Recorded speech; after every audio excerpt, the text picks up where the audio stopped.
बिस्मिल्लाहिर्रहमानिर्रहीम। अस्सलाम वालेकुम। आप लोग देख रहे हैं YouTube channel law and wisdom. दोस्तों, आज की वीडियो में हम बात करेंगे सिटीज़नशिप के बारे में कि मलेशिया के अंदर सिटीज़नशिप का क्या कॉन्सेप्ट है, उसको सिटीज़नशिप हासिल करने का क्या तरीक़ेकार है, और अगर आपने वहाँ की जो शहरियत है उसको आपने विथड्रॉ करना है तो उसका क्या तरीक़ेकार है। बहुत ही आसान टॉपिक है और 3 से 4 मरतबा ये क्वेश्चन पास्ट पेपर्स में आ चुका है। और ज़्यादातर इसके हवाले से यही पूछा जाता है कि कौन सा तरीका है, कौन से मेथड्स हैं जिसके ज़रिए आप वहाँ पे अपनी शहरियत हासिल कर सकते हैं। मिसाल के तौर पर अगर यहाँ से कोई पाकिस्तानी मलेशिया जाता है तो वो मलेशिया का शहरी बनना चाहता है, तो वहाँ पे सिटीज़नशिप हासिल करने के क्या तरीक़ेकार हैं। तो बड़ा आसान सा क्वेश्चन है, इसको मैंने आप लोगों के लिए खुसूसी तैयार किया है। इसको ज़रूर तैयार कीजिएगा एग्ज़ाम्स के हवाले से। सो चलें आज की वीडियो शुरू करते हैं और मैं आपको बताता हूँ कि आपने इसको किस तरह लेके एग्ज़ाम्स के अंदर आपने किस तरह इसको अटैम्प्ट करना है। अच्छा दोस्तों, सबसे पहले तो ये आप जान लें कि मलेशिया का जो कॉन्स्टिट्यूशन है उसके आर्टिकल 14 से लेकर 31 तक 17 आर्टिकल्स जो है ना वो सिटीज़नशिप के मुतालिक हैं। 14 से लेकर 31 तक जितने भी आर्टिकल्स हैं मलेशियन कॉन्स्टिट्यूशन के, वो सिटीज़नशिप के हवाले से हैं। तो इससे पहले कि हम ज़रा देखें कि मलेशियन कॉन्स्टिट्यूशन के अंदर सिटीज़नशिप के हवाले से क्या चीज़ें हैं, हमें ज़रा ये मालूम होना चाहिए कि सिटीज़नशिप है क्या। तो आपने ये एग्ज़ाम्स के अंदर ज़रूर लिखना है कि व्हाट इज़ अ सिटीज़नशिप, इसकी डेफिनेशन क्या है। इसकी सीधी सबसे सिंपल या सीधी आप डेफिनेशन कहें तो वो ये है कि एक शख्स का, किसी भी इंडिविजुअल का, उसका और रियासत का आपस में क्या ताल्लुक़ है। अगर मैं लाहौर में रहता हूँ, मैं पाकिस्तान में रहता हूँ, तो मेरा और हुकूमत पाकिस्तान के या पाकिस्तान की रियासत के साथ क्या रिलेशनशिप है। इसमें ये होता है कि जब सिटीज़नशिप मिल जाती है तो दो चीज़ें होती हैं।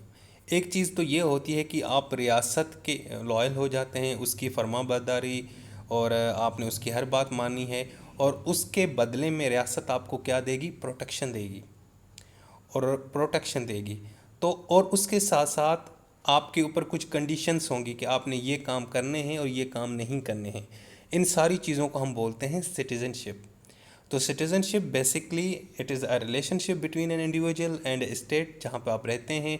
फिर आप उस रियासत, उस इलाके के आप वफ़ादार बन जाते हैं। उनके जो कानून्स होते हैं, रेगुलेशंस हैं, वो आपके ऊपर लागू होते हैं। आपने उनके ऊपर अमल करना है अगर आपने उस शहर के अंदर या उस मुल्क के अंदर या उस रियासत के अंदर रहना है।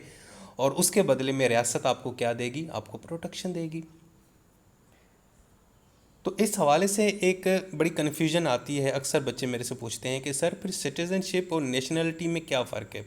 तो मैं चाहता हूँ कि यहाँ पे इन दोनों का जो डिफरेंस है वो भी आपको बताता चलूँ। आप स्क्रीन पे देख रहे हैं दोस्तों, नेशनलिटी का मतलब होता है कि आपका एक्चुअली बाय बर्थ आप कहाँ पे हैं, आपके माँ बाप कौन से कंट्री के हैं, कहाँ पे रहे हैं। ये नेशनलिटी होती है। ये आपके हाथ में नहीं होती, ये इनहेरिटेंस होती है, ये आपको एक मुरूसी होती है, आपको मिलती है नस्ल दर नस्ल। जबकि सिटीज़नशिप जो है ना एक लीगल कॉन्सेप्ट है। ये इसका मतलब ये है कि मैं पाकिस्तानी में यहाँ से उठ के अगर मलेशिया चला जाता हूँ तो मुझे वहाँ पे सिटीज़नशिप मिल सकती है। लेकिन जो नेशनलिटी होती है वो लीगल कॉन्सेप्ट नहीं है। उसका ताल्लुक जो है ना आपकी ज़बान से है, आपकी एथनिसिटी है, आपका आपका आपका कौन सा कबीला है, आप कौन सी नस्ल, मतलब आप लैंग्वेज क्या, मदर लैंग्वेज क्या है, आप अरबी हैं, इंडियन हैं, पाकिस्तानी हैं, पंजाबी हैं, सिंधी हैं, पख्तून हैं, क्या हैं। ठीक है। और इसके अलावा ये मज़ीद डिफरेंस लिखे हुए हैं लेकिन मैं आपको नट शेल में बता रहा हूँ। इसके अलावा नेशनलिटी के अंदर ये कंफर्म होता है कि आप जिस जगह पैदा हुए हैं तो आप उसी जगह की नेशनलिटी होगी। और नेशनलिटी जो है ना वो तब्दील नहीं होती। मैं पाकिस्तान में रहा हूँ तो मैं पाकिस्तानी कहलाऊँगा। अगर अब मैं यूके चला जाता हूँ, मलेशिया चला जाऊँगा, लेकिन मैं फिर भी पाकिस्तानी कहलाऊँगा। हालांकि मुझे वहाँ की नेशनलिटी होगी, लेकिन एक्चुअली मेरी जो बर्थ है वो तो पाकिस्तान की है। मेरे माँ बाप तो पाकिस्तान के हैं, मेरे जो दादा थे वो भी पाकिस्तान की उनकी बर्थ है। तो मैं एक्चुअली पाकिस्तानी ही कहलाऊँगा। जबकि सिटीज़नशिप जो है ना वो इस तरह नहीं है। वो उसके 3-4 तरीके हैं। या तो आप बाय बर्थ भी आपकी सिटीज़नशिप मिल सकती है। मिसाल के तौर पे आपके पेरेंट्स जो थे ना वो मलेशिया चले गए और वो वहाँ पे 2 साल के बाद उनकी वहाँ पे शादी हो गई और आपकी बर्थ हो गई। एक्चुअली हैं वो पाकिस्तानी, लेकिन आपकी जो पैदाइश थी वो हुई है मलेशिया के अंदर, तो आप मलेशियन बन गए।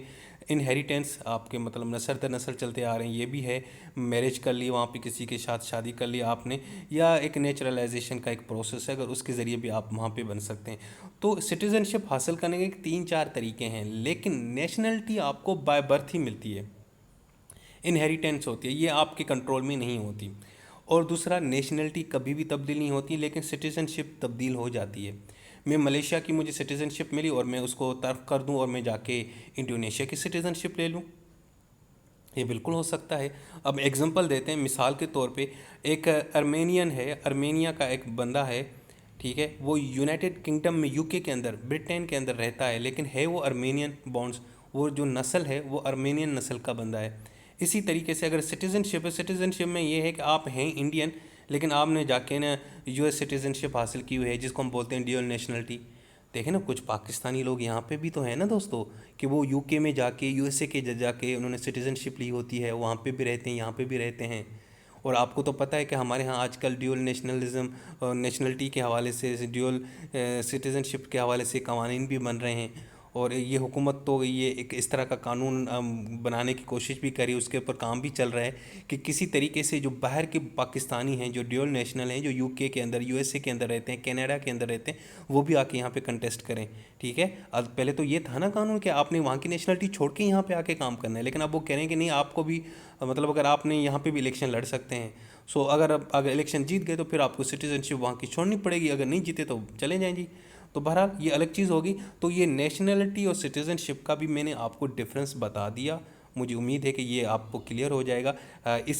इन दोनों का जो डिफरेंस है, इसका इस टॉपिक से कोई ताल्लुक नहीं है, लेकिन क्योंकि टॉपिक हमारा सिटीज़नशिप का चल रहा है तो मैंने सोचा कि आपको इनका जो डिफरेंस है ये भी यानी कि बताता चलूँ। अच्छा जी, अब हम वापस अपने टॉपिक के ऊपर आते हैं। अच्छा जी, सबसे पहले तो आपको मैंने बताया कि सिटीज़नशिप क्या है। ये एक स्टेटस मिलता है आपको गवर्नमेंट की तरफ से, जहाँ पे आप रहते हैं, जिस मुल्क के अंदर आप रहते हैं, और फिर आप उस मुल्क के कानून आपके ऊपर लागू हो जाते हैं। अब जिस तरह देखें ना, हमारे यहाँ बहुत सारे दोस्त जो है ना यूके, यूएसए, कनाडा, फ्रांस जाते हैं, तो फिर वहाँ के कानून के तहत वो चलते हैं ना, क्योंकि वहाँ की उन्होंने सिटीज़नशिप ले रखी होती है। और सिटीज़नशिप जब आपको मिल जाती है, आप जब किसी मुल्क का शहरी बन जाते हैं, तो फिर आपको कुछ राइट्स मिलते हैं, आपको कुछ हकूक़ दिए जाते हैं। नंबर 1, आप इलेक्शन लड़ सकते हैं, आप सियासत कर सकते हैं, आप किसी पोस्ट के लिए अप्लाई कर सकते हैं, आप प्रॉपर्टी ले सकते हैं, आपको एजुकेशन, हाउसिंग, वेलफेयर बेनिफिट्स में ले सकते हैं।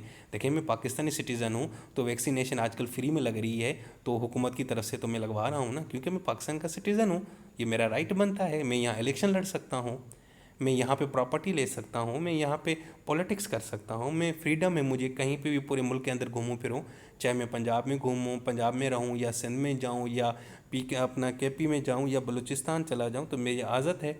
और इसके अलावा बाकी मुझे कोई यहाँ से एग्ज़ाइल नहीं कर सकता, मुझे कोई जला वतन नहीं कर सकता, दूसरे मुल्क ज़बरदस्ती नहीं भेज सकता, ये मेरा राइट है, मैं पाकिस्तान का सिटीज़न हूँ। तो जब आप किसी मुल्क की आपको जब सिटीज़नशिप मिल जाती है, तो बच्चे आपको भी कुछ हकूक़ दिए जाते हैं, आपके कुछ राइट्स पैदा होते हैं,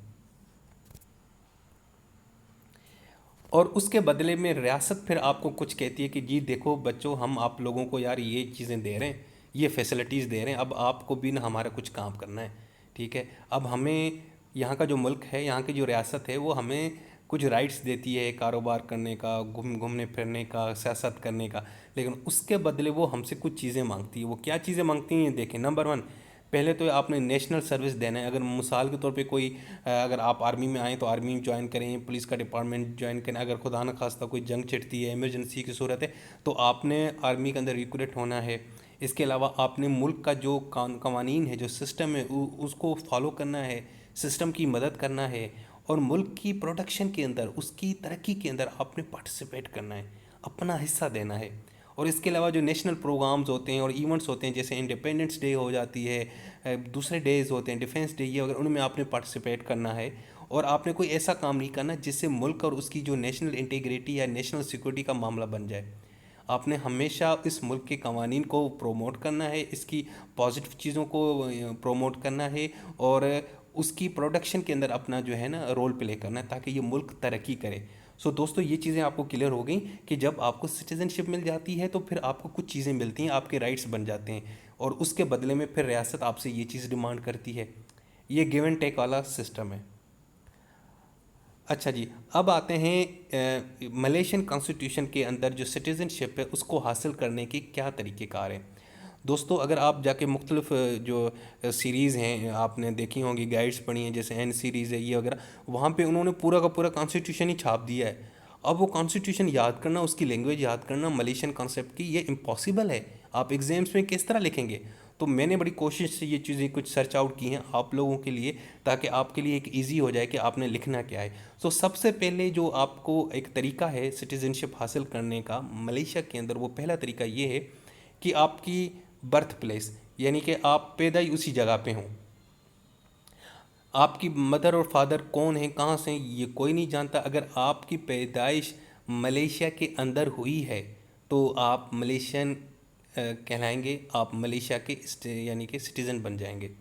लेकिन एक शर्त है, वो शर्त ये है कि जो आज़ादी का दिन है वो है 31 अगस्त 1962, सॉरी 1957। 1957 31 अगस्त के अंदर मलेशिया की आज़ादी का दिन है, इंडिपेंडेंस दिन। उस दिन के बाद और अक्टूबर 1962 के बाद अगर आप पैदा हुए हैं तो आप मलेशियन के सिटीज़न कहलाएंगे। लेकिन अगर आपकी पैदाइश जो है ना, अभी मैं आपको दोबारा इसको क्लियर करता हूँ, आई थिंक कन्फ्यूजन हो जाएगी यहाँ पे, मैं दोबारा ये बताता हूँ। अगर आपकी पैदाइश 57 और 62 के दरमियान हुई है, 57 वो साल है जिस साल में मलेशिया आज़ाद हुआ था, और वो तारीख थी 31, इंडिपेंडेंस डे उनका है 31 अगस्त 1957। और 1962 को एक अहम अमेंडमेंट हुई थी जिसमें ये हुआ था, जो ईस्ट मलेशिया है वो भी जो है ना वेस्ट मलेशिया का हिस्सा बन चुका था। तो अगर 62 और 57 इन 4-5 सालों में अगर आपकी पैदाइश हुई है तो आप ऑटोमेटिक मलेशियन सिटीज़न कहलाएंगे। लेकिन अगर आप 62 के बाद पैदा हुए हैं तो उसके कुछ फिर कंडीशंस हैं। नंबर 1, या तो फिर अगर आप 62 के बाद हुए हैं तो फिर इसका मतलब है कि आपका मदर और फादर जो है ना, आपकी पैदाइश के वक्त वो उस वक्त सिटीज़न हुए हैं, वो शहरी हों मलेशियन। और दूसरा ये है कि आपके मदर या फादर, आपकी अम्मी या अबू जो हैं वो उस वक्त कंट्री के अंदर रह रहे हों। और दूसरा ये है कि वो किसी और मुल्क के शहरी ना हों। आपकी पैदाइश अगर 62 के बाद होती है तो इसकी 3 शर्तें हैं। तो फिर आपकी अम्मी और अब्बू को मलेशियन सिटीज़न होना चाहिए, वो उस वक्त मुल्क के अंदर रह रहे हों, वो किसी और मुल्क के सिटीज़न ना हों। सो दोस्तों, पहला तरीका ये है, यानी place of birth, the laws of birth place, यानी जहाँ पे आप पैदा हुए हैं वहाँ के आप सिटीज़न बन गए। लेकिन अगर आप 62 के बाद पैदा होते हैं तो फिर उसकी ये 3 कंडीशंस हैं। ठीक है दोस्तों, ये पहला तरीका है सिटीज़नशिप हासिल करने का। अब देखते हैं दूसरा तरीका। दूसरा तरीका ये है कि ठीक है जी, अगर आपके अब फादर जो हैं वो मलेशिया के सिटीज़न हैं तो सारी बात है आप भी मलेशियन के सिटीज़न बन जाएंगे, ये तो सिंपल सी मसला है। लेकिन आपकी पैदाइश एक्चुअली होती है किसी और मुल्क के बाहर होती है। मिसाल के तौर पे आपके जो फादर हैं वो आपके साथ कहीं घूमने गए थे वो, और वहाँ मतलब जॉब पे गए 2 साल की, कहाँ पे कोई किसी ट्रेनिंग के लिए गए, जॉब ट्रेनिंग के लिए मलेशिया से बाहर चले गए। इंडोनेशिया का एग्जांपल देते हैं कि इंडोनेशिया वो चले गए 2 साल की, वहाँ पे कोई जॉब थी, वो असाइनमेंट थी गवर्नमेंट की तरफ से, और वहाँ पे आपकी पैदाइश हो जाती है। तो अब क्या होगा, फिर ये होगा कि अब फिर कुछ कंडीशंस देखनी चाहेंगी। उसका फिर ये होगा कि चले ठीक है जी, आप तो मलेशिया के बाहर पैदा हुए थे, लेकिन आपके अब्बू जो है ना वो तो मलेशिया में पैदा हुए। हाँ जी, पैदा हुए। दूसरा, क्या आपके अब्बू किसी पब्लिक सर्विस या फेडरल या स्टेट लेवल पे मुलाजिम है, यानी सरकारी मुलाजिम है? हाँ जी, हैं। अच्छा जी, दूसरा ये है कि जब आपकी पैदाइश हुई थी क्या आपकी बर्थ को रजिस्ट्रेशन करवाई गई थी, बताया गया था मलेशियन काउंसिल के अंदर या मलेशियन गवर्नमेंट के अंदर कि जी ये पैदा हुआ। मिसाल के तौर पे मैं मलेशियन हूँ और मैं इंडोनेशिया जाता हूँ 2 साल की जॉब के ऊपर, और वहाँ पे मेरा एक बेटा पैदा होता है। तो अब वो मेरा जो बेटा पैदा तो हो गया, अब उसको मलेशियन सिटीज़नशिप कैसे मिलेगी, उसकी 3-4 शरायतें। एक तो ये है कि मुझे पहले अपनी सिटीज़नशिप साबित करनी पड़ेगी। दूसरा ये है कि मैं गवर्नमेंट का मुलाजिम होना पड़ेगा, अगर मैं हूँ तो फिर तो मज़ीद आसानी है। और तीसरा ये है कि मुझे फिर रजिस्ट्रेशन करवानी पड़ेगी। तो ये 3 तरीके हैं। तो दूसरा तरीका भी हमें समझ आ गया। अब हम देखते हैं तीसरा तरीका। देखो दोस्तों, अगर कोई बाहर की औरत है, फॉरेन है, और वो किसी मलेशियन सिटीज़न के साथ शादी करना चाहती है, तो उसको फिर जो है ना कुछ चीज़ें फॉलो करनी पड़ेंगी। मिसाल के तौर पे कि उसका जो शौहर है वो 62 से बाद जो है या 62 से पहले जो है ना वो मलेशिया का सिटीज़न होना चाहिए, ठीक है जी। और एक ये बात हो गई। दूसरा ये है कि जो फॉरेन वुमेन है वो मलेशिया में कम से कम 2 साल तक रहनी चाहिए। और वो जो मतलब अप्लाई करने से आपने देखा ना, जब आप सिटीज़न हासिल करते हैं तो आपने एक एप्लीकेशन मूव करते हैं, तो एप्लीकेशन मूव करने से पहले पहले 2 साल आपने वहाँ उस मुल्क के अंदर गुजारने हैं।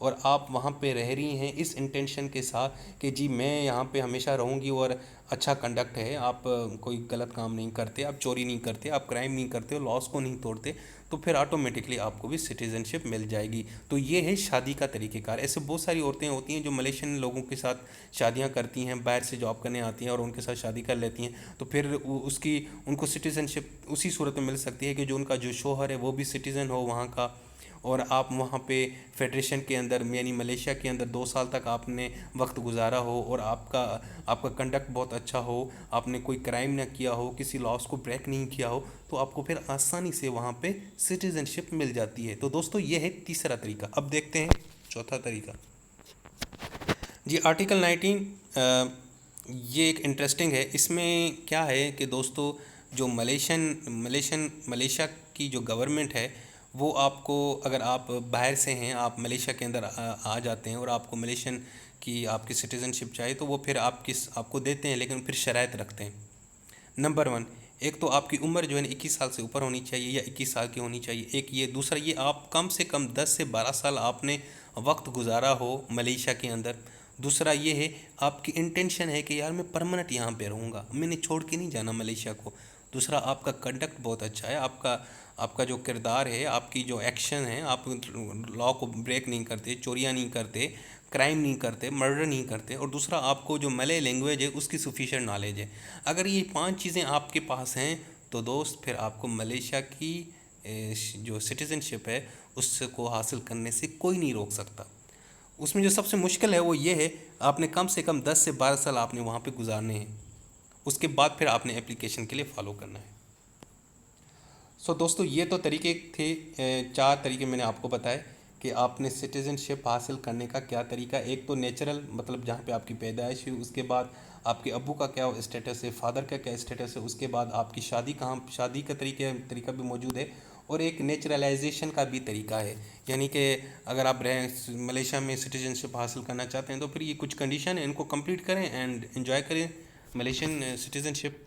लेकिन अगर आपने इस सिटीज़नशिप को लूज़ करना है, आप चाहते हैं कि नहीं मुझे नहीं चाहिए, या तो विथड्रा या आपसे छीन ली जाएगी, तो उसके 2 तरीके हैं। एक तो ये आप खुद रिजेक्ट करवा लें, एप्लीकेशन दें और कहेंगे जी मैं ये सिटीज़नशिप छोड़ा, मुझे मलेशिया की सिटीज़नशिप नहीं चाहिए, मैं वापस अपने देश अपने मुल्क जा रहा हूँ। एक तो ये। दूसरा ये है, अगर आपने वहाँ के लॉस को वायोलेट किया है, उनको तोड़ा है, कोई ऐसे क्राइम किए हैं जो आपको नहीं करने चाहिए थे। मिसाल के तौर पे आप किसी और मुल्क के सिटीज़न बन गए इसको बताए बगैर, आप दूसरे मुल्क के अंदर रह के ना, दूसरे मुल्क के जो है ना उनके फॉरेन कंट्री के इलेक्शन में हिस्सा ले रहे हैं, अपने पासपोर्ट है, उनकी सियासत में भी पार्टिसिपेट कर रहे हैं, और यहाँ पे भी आपने जो है ना वो सिटीज़नशिप ले रखी है, गलत बात है, ठीक है। दूसरा ये है कि आपने किसी और मुल्क के बंदे के साथ शादी कर ली, इसके अलावा आप नेगेटिवली यहाँ पे रह रहे हैं, और आपके जो कंडक्ट है वो सही नहीं है, और आप लॉयल नहीं हैं। इसके अलावा आपका जो कारोबार है, आप मुल्क के ख़िलाफ़ जो है ना नफ़रत अंगेज़ या तसब किस्म का फैला रहे हैं। आप अपने मुल्क के बारे में, मलेशियन कंट्री के बारे में अच्छी बातें नहीं करते, आप वो हर वक्त नफ़रत की बातें करते हैं, या आप इस तरह आपका काम है जो किसी तरीके से उस मुल्क को नुकसान पहुँच रहा है। इसके अलावा आपने जेल गए हों, आपने 12 महीने आपने गुजारे हों, कोई फ़ाइन आपके ऊपर लगा हो 5 साल तक, और इसके अलावा तो ये कंडीशन भी है। इसके अलावा आपने अपनी सर्विस किसी और कंट्री को दी हो विदाउट परमिशन, आप हैं मलेशिया की सिटीज़नशिप, लेकिन आप अपनी सर्विस किसी और कंट्री को दे रहे हैं, ये तो गलत बात है। और दूसरा ये है कि 5 साल तक आपने मलेशिया के अंदर किसी और कंट्री के अंदर वक्त गुजारा हो और आपने सर्विस दी हो, और वो भी मलेशियन गवर्नमेंट के बिहाफ पे और मुल्क को नहीं बताया गया हो, और या तो आपने सिटीज़नशिप गलत तरीके से हासिल की हो, या आपने जो है ना गलत तरीके से किसी के साथ शादी कर ली, किसी को डाइवोर्स दे दिया और केस बना के मतलब आपने सिटीजनशिप हासिल कर ली, आपका हस्बैंड भी मर गया जो मलेशियन था, आपने उससे डिवोर्स भी ले ली, फिर भी आप मलेशिया के अंदर रह रही हैं, ये तो गलत बात हुई ना। तो अगर ये सारी चीज़ें होंगी ना तो फिर आपकी जो सिटीजनशिप का स्टेटस है वो आप लूज़ कर देंगे। पहला तरीका सिंपल ये है कि जी खुद रिजेक्ट कर दें।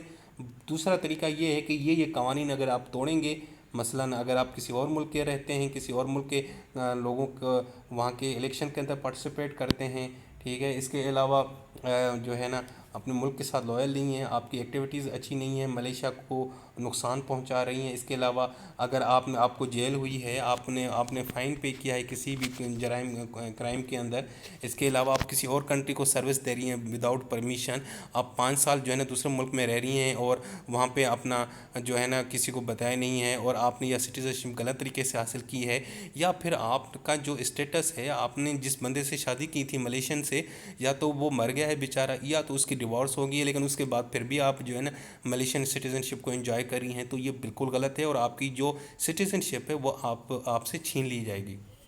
सो दोस्तों, ये थी आज की वीडियो। उम्मीद है कि आज की वीडियो आप लोगों को पसंद आई होगी। मैंने कोशिश की है आपको समझाने की। ये बड़ा आसान कॉन्सेप्ट है, सिटीज़नशिप क्या है। इस क्वेश्चन एक ही आता है इसमें, ज़्यादातर तो यही पूछा जाता है कि सिटीज़नशिप हासिल करने का क्या तरीका है मलेशिया के अंदर। तो आपने पहले सिटीज़नशिप की तारीफ़ लिखनी है, इसके राइट्स लिखने हैं, उसके अंदर ये कुछ चीज़ें प्रोटेक्शन भी दे दीजिएगा। उसके बाद ये जो वेव्स हैं ना, place of birth, status of father, marriage, naturalisation, ये लिखें। अगर देखें, अगर वो क्वेश्चन 20 मार्क्स का है तो साथ में फिर ये लॉस ऑफ सिटीजनशिप स्टेटस इसको भी लगा दीजिएगा साथ में, तो क्वेश्चन की लेंथ बढ़ जाएगी। लेकिन अगर वो शॉर्ट नोट है तो फिर आपने सिर्फ और सिर्फ ये जो 4 मेथड मैंने आपको बताए हैं ना सिटीजनशिप हासिल करने के, जहाँ तक कि आपने खुद को महदूद रखना है। सो दोस्तों, उम्मीद है कि आपको मेरी आज की वीडियो पसंद आई होगी। अपना बहुत सारा ख्याल रखिएगा और मुझे दुआओं में ज़रूर याद रखिएगा। अल्लाह हाफिज़।